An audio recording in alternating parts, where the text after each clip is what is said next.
Okay, so picture this with me for a second. It's late 1177.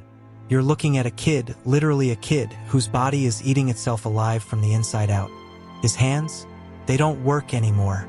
The bandages wrapped around them used to be white. Now they're basically rust-colored with something that looks like decay seeping through. This disease doesn't just kill you quick and clean. It dismantles you piece by piece while you're still conscious enough to feel every second of it. The metal mask covering his face isn't some badass warrior aesthetic thing.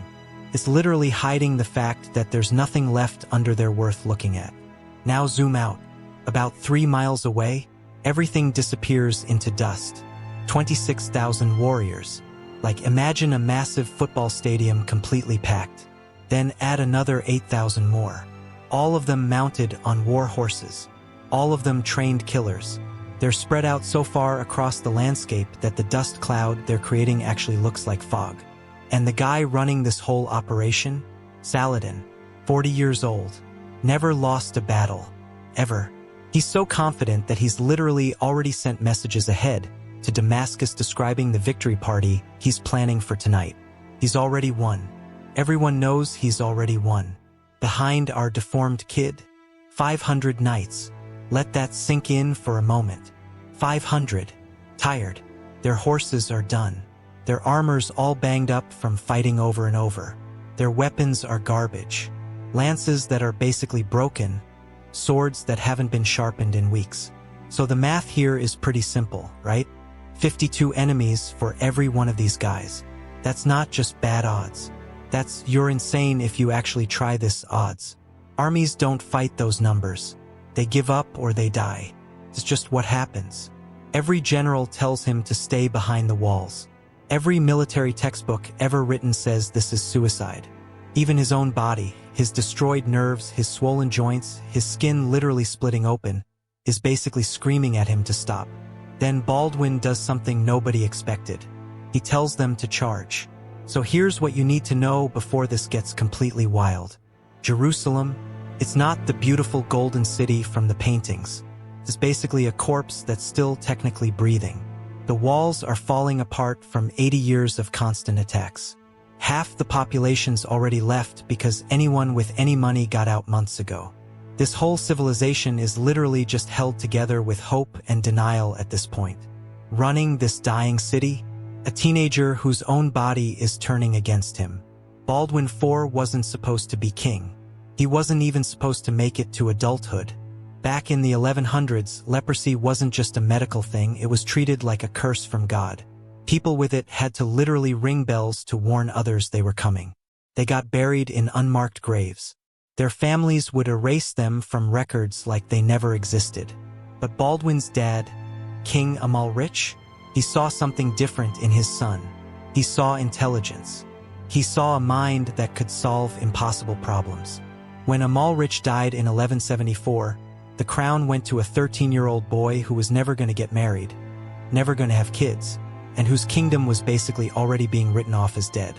Meanwhile, there's this guy named Saladin, born Yusuf ibn Ayyub, who worked his way up from military positions to basically becoming the most powerful person in the entire region. He'd done something nobody else could do. He united Egypt and Syria under one flag. He had unlimited money from trade. He had armies from everywhere. He had siege equipment that could tear down fortresses like they were made of paper. And here's the thing that should actually scare you: Saladin isn't evil. He's actually honorable.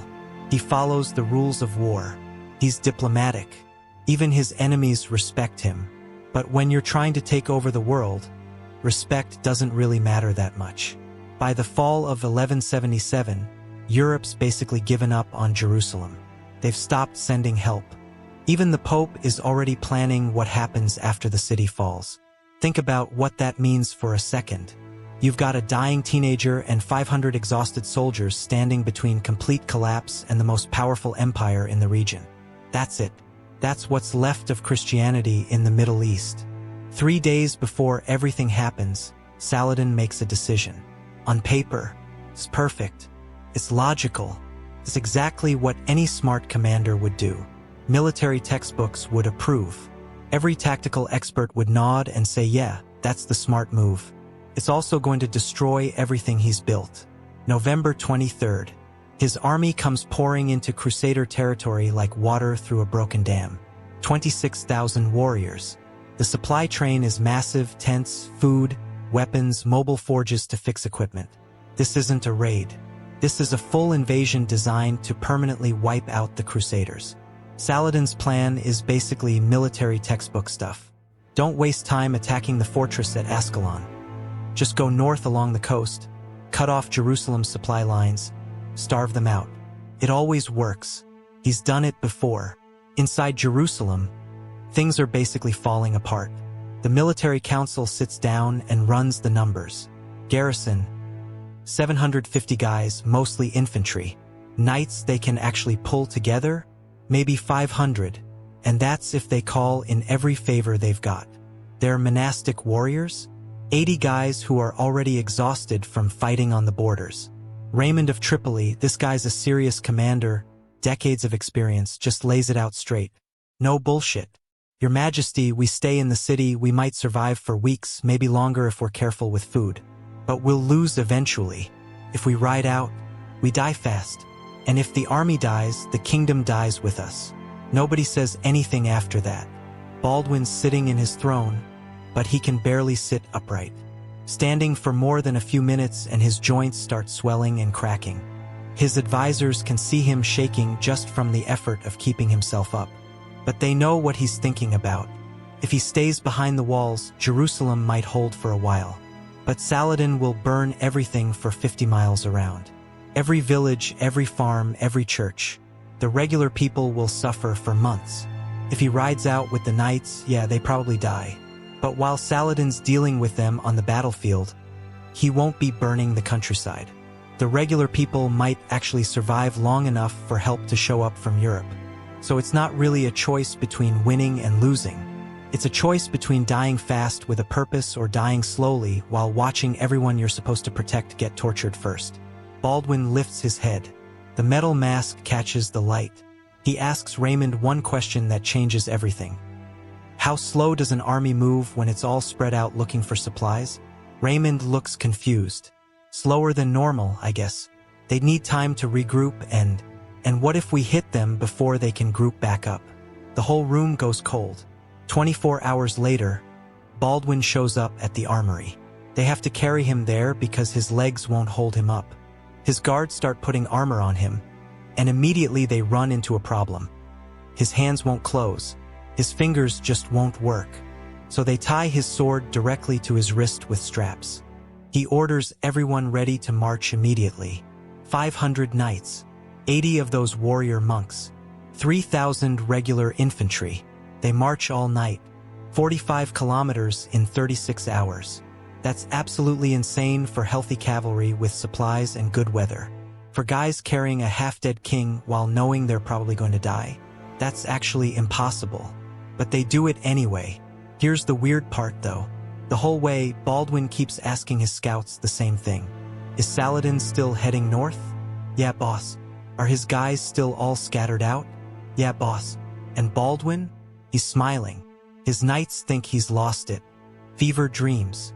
His mind breaking under the stress. They have no idea what's actually going on. Baldwin's figured something out. He's seen a pattern in how Saladin's moving. He's recognized something nobody else noticed. And he's betting his entire life that Saladin will make the smart decision. The logical decision. The decision that's about to wreck him. November 25th shows up. Saladin gets a message just after sunrise. A scout rides up, horse completely exhausted. Hey, there's Crusader banners to the north. Saladin doesn't even look up from breakfast. It's just a patrol. They'll run away when they see how many we are. But the scout's voice is shaking. There's hundreds of them, maybe thousands. Now Saladin actually looks up. And for the first time in his entire military career, and the guy's never lost a battle, the Sultan realizes he's made a mistake. His army's scattered everywhere. They've been marching easy, looting farms, resting horses. They're completely unprepared. They're spread out over 3 miles of territory. And standing on a ridge against the sunrise is a figure in armor with a metal mask that's reflecting the light. One of Saladin's commanders whispers, "Is that the Leper King?" Saladin stares at him for a second, then very quietly says, "God help us. He actually came." What Saladin doesn't know yet, what only Baldwin understands, is that this fight isn't going to be decided by numbers or weapons or who's more skilled. It's going to be decided by pain, or more specifically, the complete inability to feel it. About 2 p.m. on November 25th, the air stinks like sweat and fear. Baldwin's 500 knights are lined up in a wedge formation. The 80 warrior monks in their white robes with red crosses, the guys who've sworn to never retreat, never surrender, never give up. Behind them, regular knights who said goodbye to their families yesterday knowing they weren't coming home. And leading all of them, Baldwin, literally strapped to his horse like a dead body being transported to a funeral. The generals are begging him one more time, "Sir, we can still pull back. We can regroup." Baldwin raises his right hand. The fact that he can do this at all is insane. His fingers don't work. But somehow he lifts that hand high enough for 500 people to see it. Then he drops it forward. Charge. Okay, so imagine you're one of those knights right now. You're about to charge 26,000 warriors. 52 enemies for every one of you. You already know how this math works out. You're going to die. You'll maybe get remembered as brave, but mostly just dead. Leading you is a 16-year-old boy whose body is literally rotting off his bones. He needs to be tied to his horse to stay upright. He should be in some monastery praying, not on a battlefield. But then you see something that changes your entire mind. As the charge starts, as 500 horses surge forward and the ground starts shaking, Baldwin leans forward in his saddle. You can't see his face behind that mask, but you just know he's grinning. And you think, if he's not scared to die, why am I? 400 yards out, Saladin's scattered forces start scrambling to make a defensive line. Too slow. 300 yards. Muslim archers start firing. Arrows everywhere. Knights are falling. Horses are screaming and going down. The charge doesn't even slow down. 200 yards. Saladin's screaming orders, trying to get his elite soldiers organized. 8,000 Mamluks, these are slave soldiers trained since they were kids specifically to kill people, are trying to get into formation, but they're terrified. Not of the numbers, but of the insanity charging at them. 100 yards left. Baldwin pulls his sword. His hands don't work. The blade is tied to his wrist. He shouldn't be able to lift it, but he raises that sword above his head. And 500 knights watching their king, this dying teenager whose body's falling apart, holding steel up to the sky, they lose it. It's not a battle cry. It's something primal, like rage and sadness and faith all burning together. 50 yards. The Muslim horses start backing up. Animals know. They can smell death coming. 10 yards. The front line of Muslim soldiers just drops their weapons and runs. Then it happens. The monks hit Saladin's center like a fist punching through paper. The sound isn't clean. It's wet and crunching and full of screaming. Horses screaming, men screaming, everything screaming. 30 seconds of fighting and 3,000 warriors just cease to exist. Trampled under war horses bred to be weapons. Speared at full gallop. Crushed under armor and weight moving at 20 miles per hour. But here's the thing, the charge doesn't stop. Normal cavalry stuff. You hit hard, we'll back, regroup. That's what you're supposed to do. These monks don't care about normal. They keep going. They punch through Saladin's center like a blade through meat. Behind them, the regular knights pour into the gap and keep making it bigger. 30 minutes in, Saladin's center, 8,000 warriors who've never lost a battle, completely falls apart. Not a organized retreat. Total collapse. Guys throwing down their weapons, ripping off armor because it's too heavy to run in. Trampling each other, trying to escape those white and red crosses that just won't stop. Won't stop killing. Won't stop advancing. Can't be stopped. Saladin's screaming at his officers. Rally the line. Rally the line. Nobody's listening because something impossible is happening. That dying kid on the dying horse is cutting through their army like he can see the future. His knights are right behind him like he's opening a path straight to paradise. Everywhere that silver mask turns, guys run. And here's where Baldwin's smile finally makes sense. Those ravines cutting through the landscape? The ones Saladin never bothered checking because he figured he'd never have to retreat? They're like natural killing zones. The Muslim soldiers running away are getting funneled into narrow canyons with steep walls, trampling each other, getting crushed under the weight of thousands of bodies, suffocating. A Christian writer later describes it like, the ravines filled with bodies like wells filling with water until the dead made bridges for the living to run across. A Muslim historian confirms it. We fled into the earth's mouth and the earth swallowed us. 3 p.m. Saladin's personal guard, 2,000 of the best warriors in the entire Muslim world, guys who swore an oath to die before abandoning their leader, sees the monks coming. They run. Saladin's alone, surrounded. So he does the only thing he can do. He finds a racing camel, faster than a horse in sand, and gets the hell out of there. The Sultan of Egypt and Syria never lost a battle, commanded 26,000 men this morning, running for his life on a pack animal. By 4 p.m., it's over. 20,000 warriors dead or dying across 3 miles of blood-soaked earth. Another 6,000 scattered into the desert, throwing away everything so they can run faster. Of Baldwin's 3,500 fighters, 500 casualties. That's a lot, but for what they just pulled off, it's actually impossible how many survived. When they finally get Baldwin down from his horse, he's unconscious. The straps are literally the only thing that kept him from falling off during the battle. His bandages are soaked completely through, not sweat, blood. His wounds tore open from the physical stress of wielding a sword his hands shouldn't have been able to hold. The guys think he's dead. The Templar commander checks for breathing, barely finds it.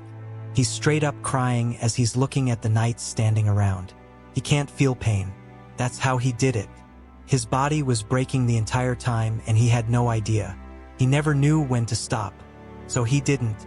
You just watched 500 men destroy 26,000. Not because they were stronger, not because they had better gear, not because they had more people, because they followed a kid who'd already lost everything except his refusal to quit. So here's what I need you to actually think about. We live in a world obsessed with numbers. Algorithms tell you what to buy. Polls predict elections before anyone votes. Models forecast wars based on GDP and troop strength. We've basically decided that math determines everything. Then November 1177 happens and the math gets destroyed. 500 beats 26,000. Not because the math was wrong about the numbers, but because numbers can't measure will. Numbers can't calculate what happens when someone's in so much pain they can't feel it anymore. Numbers can't predict what happens when 500 people watch their dying king refuse to quit and decide they won't quit either. We've built everything on the assumption that more means better. More soldiers, more money, more resources. Bigger numbers win. Then a 16-year-old boy on a dying horse proves that wrong in 3 hours. Here's the crazy part though. After the battle, Jerusalem lights up every window. The church bells ring for 3 days straight. Everyone's calling Baldwin a hero, like he's the second coming. People who were packing to leave are dancing in the streets. But in the palace, the doctors are arguing about whether they need to cut off his hands. The battle made his leprosy so much worse it's insane. Tissue that was already dying is now rotting. Infections spreading. His hands are twice their normal size, leaking pus. He's 16 and his body's deteriorating faster specifically because he saved everyone. But that's not the real kicker. The stuff Baldwin captured from Saladin is insane.